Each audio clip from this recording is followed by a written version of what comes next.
আজকে আমরা আলোচনা করব একটি রুম হিটার চালালে ঘন্টায় বিদ্যুৎ খরচ কত টাকা।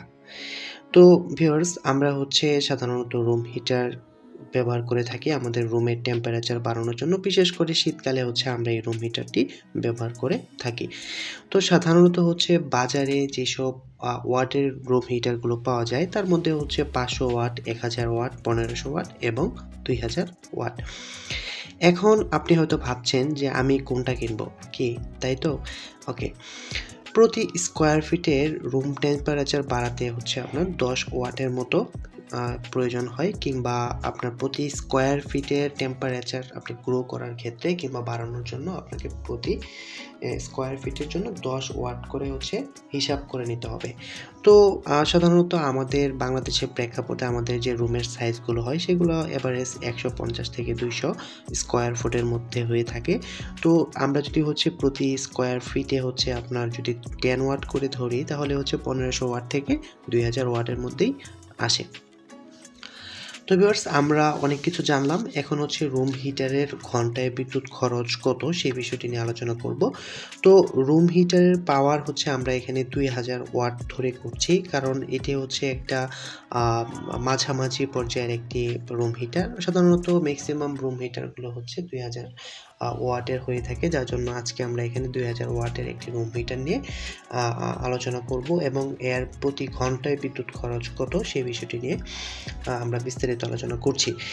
তো আমরা রুম হিটারের যখন আমরা তার ইউনিটটা বের করতে চাইবো তখন আমাদের একটা ছোট্ট ফর্মুলা ইউজ করতে হবে, সেটা P ইন্টু টি ডিভাইডেড 1000। মোট কথা পিটা এখানে পাওয়ার এবং টিটা টাইম এবং ডিভাইডেড 1000। মোট কথা আমরা 1000 দিয়ে ভাগ করে এটাকে ইউনিটে কনভার্ট করে নিব, কারণ আমরা যদি আপনার জাস্ট পাওয়ারটাকে যদি সময় দ্বারা গুণ করি সেই ক্ষেত্রে ওয়াট পাবো। তো আমরা এটাকে জাস্ট 1000 দিয়ে ভাগ করে দিয়ে আমরা এটাকে ইউনিটে কনভার্ট করে দিব। তো এখন আমরা যেহেতু পি এর মান আমরা 2000 ওয়াট ধরে হিসাব করব, তো পি 2000 ওয়াট এবং এখানে সময়টি 2 ঘন্টা। আমরা একটি 2000 ওয়াটের রুম হিটার আমরা যদি 2 ঘন্টা চালাই সেক্ষেত্রে কত ইউনিট আসবে সেই বিষয়টি এখানে বোঝানো হয়েছে এবং ডিভাইডেড 1000। এবং আমরা যদি 2000কে জাস্ট সময় 2 ঘন্টা দিয়ে যদি গুণ করে দিই সেক্ষেত্রে আসছে 4000 ঘন্টা এবং জাস্ট এখানে ওয়াটটাকে আমি ইউনিটে নেওয়ার জন্য 1000 দ্বারা ভাগ করে দিচ্ছি এবং সেই ক্ষেত্রে ভ্যালু আসছে 4 ইউনিট। ঠিক আছে, তো এখন এখানে যে পি ইন্টু টি ডিভাইডেড 1000, আশা করি আপনারা এই সূত্রের মাধ্যমে প্রত্যেকটি ডিভাইস কিংবা প্রত্যেকটি ইলেকট্রিক ডিভাইসের ইউনিট বের করতে পারবেন। মোট কথা আপনাদের যে ইউনিট কস্ট আছে সেটা বের করে নিতে পারবেন। তো আমি পার ইউনিট প্রাইস যদি 8 টাকা করে ধরি, আমাদের বাংলাদেশের প্রেক্ষাপটে আবাসিক লাইনের ক্ষেত্রে 8 টাকা কিংবা 8 টাকা সামথিং একটা রেট হয়তো বা ধার্য করা হয়েছে। আবার কমার্শিয়াল কিংবা বাণিজ্যিকের ক্ষেত্রে একটু কম বেশি হতে পারে। তো ভিউয়ার্স, আপনার যে বর্তমান মূল্য তালিকা আছে সেটি আপনার এলাকার যে মূল্য তালিকা আছে কিংবা আপনারা সেটা কারেন্ট বিলের মধ্যেও পাবেন, সেখান থেকে সংগ্রহ করে আপনারা জাস্ট ইউনিটের প্রাইসটা একটু চেঞ্জ করে নেবেন, সেই ক্ষেত্রে আপনারা লিগ্যাল একটা ভ্যালু পাবেন। তো যেহেতু এখানে আমি 4 ইউনিট পেয়েছি, জাস্ট আমি এটাকে 8 টাকা দিয়ে মাল্টিপ্লাই করে দিচ্ছি, সেই ক্ষেত্রে আসছে 32 টাকা। এবং আমি যদি প্রতিদিন 2 ঘন্টা করে যদি রুম হিটারটি চালাই সেই ক্ষেত্রে আমার 32 টাকা বিদ্যুৎ বিল আসবে। এবং আমি যদি প্রতিদিন 2 ঘন্টা করে 30 দিন এই রুম হিটারটি চালাই সেই ক্ষেত্রে আমার 960 টাকা বিদ্যুৎ বিল আসবে। তো ভিউয়ার্স, আসলে আপনাদের সুবিধার্থে আমি 500 ওয়াট, 1000 ওয়াট, 1500 ওয়াট এবং 2000 ওয়াটের আপনার 2 ঘন্টা করে যদি একটি রুম হিটার চালানো হয় সেই ক্ষেত্রে তার কত ইউনিট আসবে এবং প্রাইস আসবে সেগুলো শর্টকাট আপনাদের সাথে শেয়ার করছি।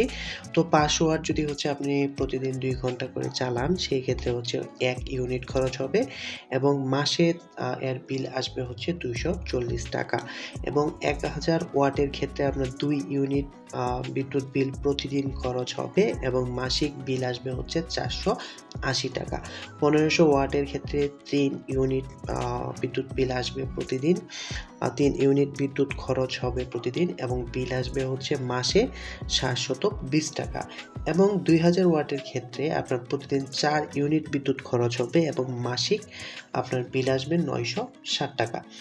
তো ভিউয়ার্স এগুলো হচ্ছে সবগুলোই হচ্ছে 2 ঘন্টা করে আমি একটা অ্যাভারেজ টাইম ধরে হচ্ছে আপনাদের সাথে শেয়ার করেছি। আপনাদের যদি টাইমটা কিংবা ওয়াটটা চেঞ্জ করতে হয় জাস্ট এই সিম্পল একটা ফর্মুলার মাধ্যমে আপনারা ওয়াট এবং টাইম হচ্ছে চেঞ্জ করে আপনারা কিন্তু আপনাদের সেই ভ্যালুটা বসিয়ে নিতে পারেন।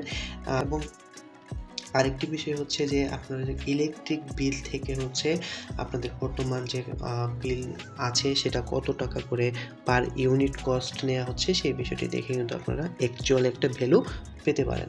তো ভিউয়ার্স আজকে হচ্ছে রুম হিটারের বিস্তারিত আলোচনা করলাম। নেক্সটে হচ্ছে আমরা গিজারের এক বিস্তারিত আলোচনা করার চেষ্টা করব। তাছাড়াও ভিউয়ার্স গিজারের হচ্ছে আমরা অনেক সময় গিজার কত লিটার কিনবো, 20 লিটার কিনবো না 25 লিটার কিনবো সেটা নিয়ে একটু দ্বিধাদ্বন্দ্ব ফিল করি। তো এই বিষয়গুলো নিয়ে বিস্তারিত গিজারের আমি একটি ভিডিও করেছি। তো সেটা ইনশাআল্লাহ আগামী সপ্তাহে আপলোড হবে। তো ভিউয়ার্স আজকে এই পর্যন্তই। তাছাড়াও ভিউয়ার্স আমাদের ভিডিওগুলো যদি ভালো লেগে থাকে তাহলে অবশ্যই লাইক, কমেন্ট, শেয়ার করবেন। কেননা আপনার একটি লাইক, একটি কমেন্ট আমাকে নতুন ভিডিও বানাতে অনুপ্রাণিত করে। তাছাড়া ভিউয়ার্স আমাদের চ্যানেলে যদি নতুন হয়ে থাকেন তাহলে অবশ্যই আমাদের চ্যানেলটি সাবস্ক্রাইব করে আমাদের সাথেই থাকবেন। আসসালামু আলাইকুম।